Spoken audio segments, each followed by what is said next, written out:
I'm guessing or hoping you might have said something like tooth or toothbrush, toothpaste.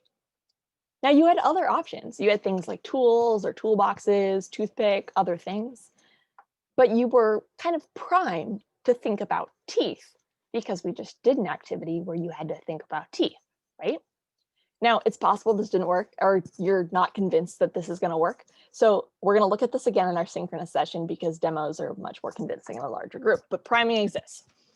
Other ways we can kind of think about it, though, are looking at examples of priming in research. Priming is wild.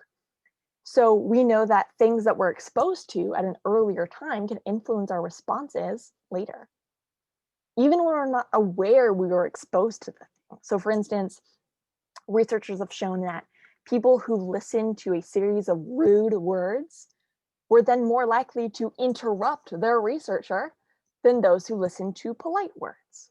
So they were primed to behave in this rude way. Now, there's also been a study on the effect of background music on what wines you choose to buy from a store.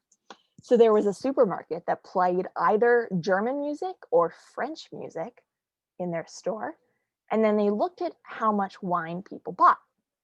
And they learned that when they played French music, they had higher sales of French wine, and when they played German music, they had higher sales of German wine. So they were primed to buy a particular product just based off the music that was playing in the store. Now, advertising like this takes advantage of priming all the time. Like maybe, have you ever watched TV and seen a commercial for a certain food, let's say like a burger and fries, and you started to be like, I'm getting kind of hungry, really go for something salty. And it starts to make you crave that burger and fries. Now, the more that we see a product, even if we don't remember or engage with that advertisement, the more you start to crave it, or the more that you'll positively rate that product later. This can be really subtle, which is why advertisers take advantage of this and they pay so much money for product placement.